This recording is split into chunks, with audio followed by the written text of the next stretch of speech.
me when you're ready. Imagine a world without chocolate, mangoes, coffee, agave, and tacos. Imagine a world where every crop of corn was destroyed by a bug. Imagine a world where farmers had to spend an additional $3 billion just on pesticides every year. Imagine a world without your cotton quarter-zip jacket. Well, we don't have to imagine that world if we help save our bats. Hi, my name is Summer Burrows-Thibault. I am in 10th grade from Cobb County, and I am in the Agriscience project. I chose this project because I love bats. Today, I will be talking about Chiroptera, also known as bats. Specifically, some types here in Georgia, different bats around the world, as well as how bats benefit agriculture, things that are harming them, and how we can help them. The scientific order of bats is Chiroptera. Their class is mammal, their phylum is Chordata, and they're in the animal kingdom. The word Chiroptera comes from the Greek words here meaning hand and ptera meaning wing. Bats are the only mammal capable of true sustained flight. To understand how this mammal flies, we must first look at their skeletal system. A bat's wing is not a solid limb like a bird's wing. Instead, it's more a modified human hand, and these have the same homologous structure as us. A humerus, radius, ulna, carpals, metacarpals, and phalanges. However, their phalanges are much longer than ours in comparison to the size of their body. They also have a membrane of skin called the patagium stretched between those phalanges, which helps them achieve the motion of swimming while they're flying. There are over 1,400 species of bats in the world, on every continent except Antarctica. Here in Georgia, we have 16 species. There are two different subcategories of bats, megabats and microbats. Microbats are in Georgia, and they are insectivores. Today, I will be talking about 3 of those. First up, the little brown bat. The little brown bat weighs only about 10 grams, which is about the weight of 2 nickels. They are also found mostly North Georgia, and they have unfortunately lost 90% of their population due to a disease that I will get into in a minute. Number 2 is the big brown bat. The big brown bat, although he looks similar to the little brown bat, is much bigger. And he weighs about 25 grams, or the weight of these many pop tabs. Big brown bats are found all over Georgia, and if you've ever had a bat in your attic or another structure near your house, it's most likely a big brown bat. And finally, our Mexican free-tailed bat. These bats are easily identified with their tail sticking out past their uropatagium, which is the membrane between their legs. And if you've ever been to Texas, this is also the bat colony found under the famous Congress Avenue Bridge. Moving on, we'll talk about a few ways that bats help our agriculture. As the primary predators of nocturnal insects, bats serve as one of the most effective pest control systems for our state's agricultural industry. But first, I'm going to read this quote out loud. It is simply amazing how quickly attitudes improve when people finally understand bats as they really are. Sophisticated, beautiful, even cute. Quite aside from their crucial roles as primary predators of insects, pollinators of flowers, and dispersers of seeds. That's a quote by one of my favorite bat people, Merlin Tuttle. And maybe this quote will change how you think about bats. A single bat can consume up to at least 1,000 insects every night, sometimes up to 3,000. And a pregnant bat can eat up to 100% of its body weight because it has to feed the baby inside it. And that can be up to 10,000 bugs. However, in this image, there are only about 1,000 insects. Bats protect many crops here in Georgia, including cotton, pecans, and corn, which are some of our top commodities. They also hunt the corn earworm moth, which is in this picture, also known as the cotton bollworm. By eating the adult moths, they prevent the spread of so much larvae that would harm our plants. They also eat the pecan nutcase bearer, in this image, as well as the hickory shuckworm, reducing the need for chemical insecticides and making our agriculture safer for human consumption. They also protect trees by eating beetles and defoliating insects such as worms, weevils, and scarab beetles. According to Dr. Merlin Tuttle and E.L. Frank, both bat professors, they estimate that $23 billion has been saved by bats for the U.S. agriculture industry. Now, these savings come from two primary sources: the prevention of direct crop damage and the reduction of cost of synthetic pesticide applications. And there are so many ways that bats help save our agriculture, and in ways that we can't even quantify yet, even medical.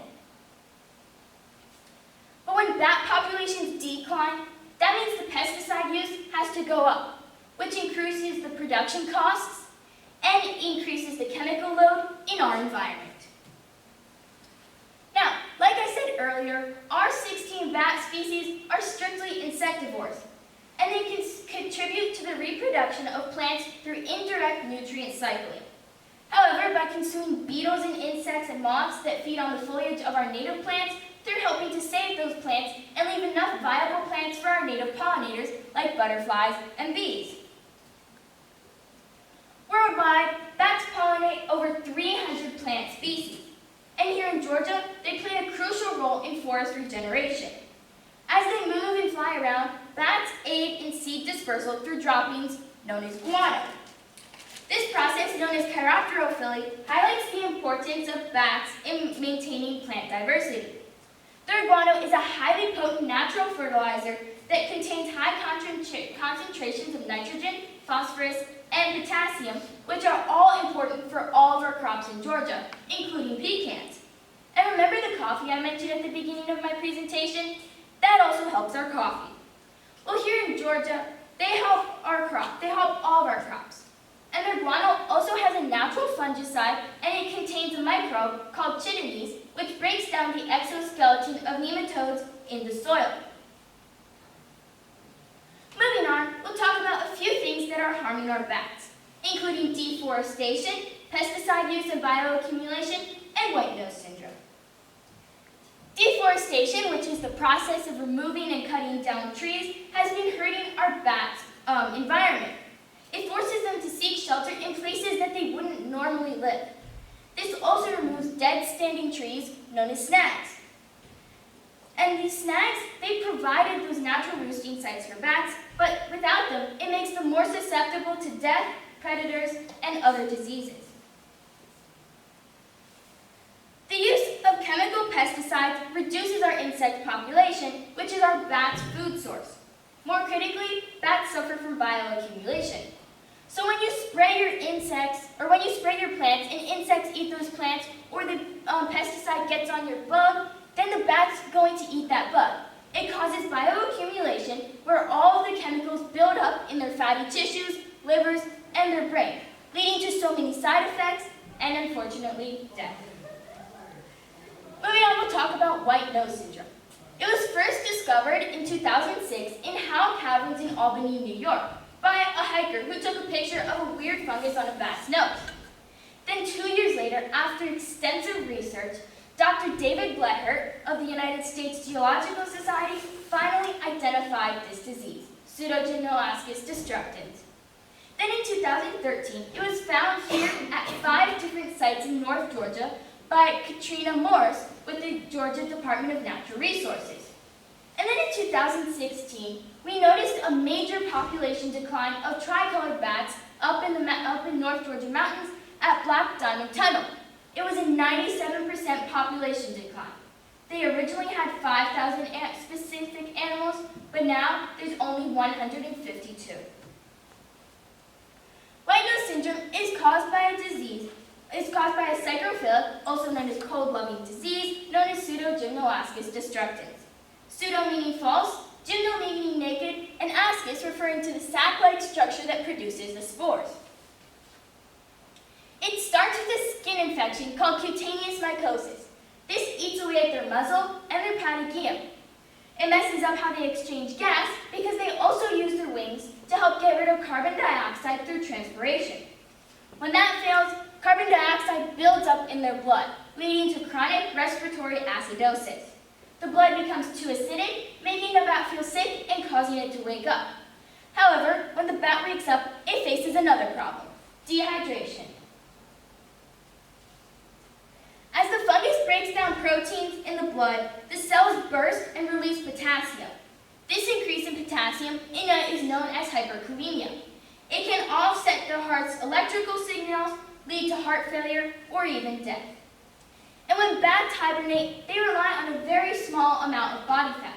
So when woken up, they have to increase their body temperature from nearly freezing to 98.6 degrees Fahrenheit, at burning fat at a 3 times its normal rate. And now, we're going to talk about a few ways that we can help bats. Yes, they help our agriculture, and they help our plants, and all of our Georgia stuff. But we want to help them back so that we can maintain that agriculture.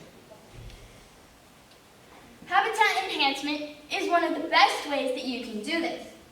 By protecting their natural roosting sites like snags and caves, we are ensuring that they have a nice place to sleep, and we're directly helping them. We can also install properly placed bat houses at least 15 feet in the air and 7 feet from any other structure or tree to prevent snakes or other animals getting into that house. By building these structures, we ensure that the bats don't end up in your grandma's attic. You can also turn your backyard into a refueling station for your bats.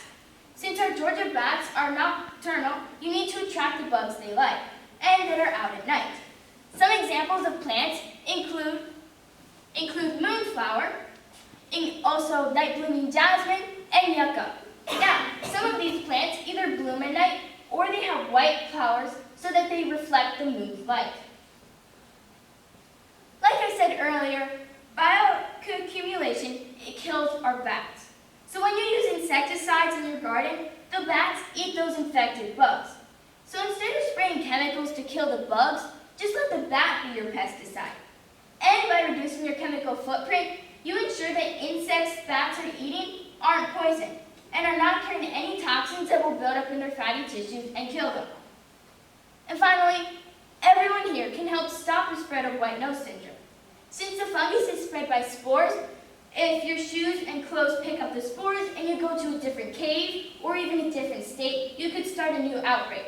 And that could cause a bat its life, or worse, an entire cave, its whole colony of bats. Bats are not just wildlife.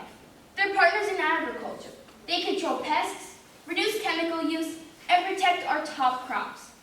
They also support agri-commerce, agribusiness, and food security. A healthy bat population means lower costs for farmers and a more stable food supply. As a Cobb County Bat Ambassador, it's my job to teach other people about helping and caring for our bats and their role in agriscience. I hope you learned something new about bats, including what they do, types here in Georgia, and how they benefit agriculture. Because when we protect bats, we're also protecting our future. Thank you.